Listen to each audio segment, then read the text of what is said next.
দেশে চামড়া রপ্তানির বাজার গুটি কয়েক চীনা ব্যবসায়ীদের হাতে। মূলত তারাই এখন নিয়ন্ত্রণ করছে এ ব্যবসা। কমপ্লায়েন্স ইস্যুতে বাংলাদেশ থেকে প্রক্রিয়াজাত চামড়া নিচ্ছে না ইউরোপ, আমেরিকা। তখন এই সুযোগ কাজে লাগাচ্ছেন চীনা ব্যবসায়ীরা। কিভাবে? প্রশ্নের উত্তর খুঁজেছেন গোলাম কাদের রবু। সাভার ট্যানারি পল্লী দূষণের কারণে রাজধানীর হাজারীবাগ থেকে ট্যানারিগুলো সেখানে গেছে প্রায় ৮ বছর। কিন্তু ট্যানারি পল্লীকে পুরোপুরি পরিবেশ বান্ধব করা যায়নি এখনো। পুরোদমে কাজ করছে না কেন্দ্রীয় বর্জ্য শোধনাগারও, তাই করা যাচ্ছে না পুরোপুরি দূষণমুক্ত।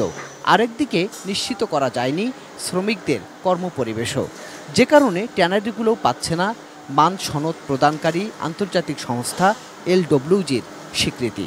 তাই দেশের প্রক্রিয়াজাত চামড়া ইউরোপের বদলে চীনের বাজারে কম দামে বিক্রি করতে হচ্ছে।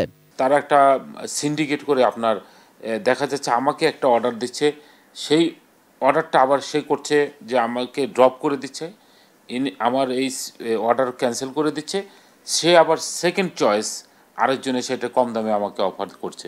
এই যে সিন্ডিকেট, চাইনিজ বায়ারদের দূরত্বের কারণে কিন্তু আসলে প্রত্যেকটি টানারই আপনার লসের সম্মুখীন। কম দামে কিনে নিয়ে ওখানে ফিনিশ করে মানে $2 $3 মানে বিক্রি করছে। যে মাননীয় প্রাইম মিনিস্টার বলেন না মাঝে মধ্যে যে আমাদের চামড়া দিয়ে তারা ফিনিশ করে বাইরে বেশি দামে বিক্রি করছে। দে আর আর্নিং মানি, আমরা বঞ্চিত। বাংলাদেশ থেকে ক্রাস্ট চামড়া কিনে সেই চামড়া ফিনিশড করা হচ্ছে চীনের কারখানায়, সেগুলো রপ্তানি হচ্ছে বিশ্ববাজারে। আর বাংলাদেশের চামড়াজাত পণ্য উৎপাদনকারী কারখানাগুলোকেও চীন বা অন্য দেশের সনদপ্রাপ্ত কারখানা থেকে ফিনিশড লেদার আমদানি করতে হচ্ছে, তারপর পণ্য বানিয়ে বিক্রি করতে হচ্ছে বিশ্ববাজারে। আমরা যদি কমপ্লেইন করতে পারতাম, সেই মূল বেনিফিশিয়ারিটা কিন্তু আমরা হতাম। রাষ্ট্র কিন্তু আজকে $1 বিলিয়ন হারাতে হতো না। আজকে যে প্রফিটটার এই চাইনিজ সিন্ডিকেট নিয়ে যাচ্ছে, সেই প্রফিটটা কিন্তু আমাদের দেশের মানুষ এটা উপকৃত হতো।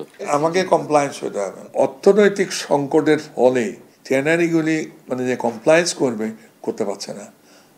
আমি মনে করি যদি ট্যানারিগুলিকে সব টার্ম $1 বিলিয়ন যেটা চেয়েছিলাম মানে ইকুইভ্যালেন্ট টাকা যদি লোন দিয়ে দেওয়া হয়, কমপ্লায়েন্স করতে কোনো অসুবিধা হবে না।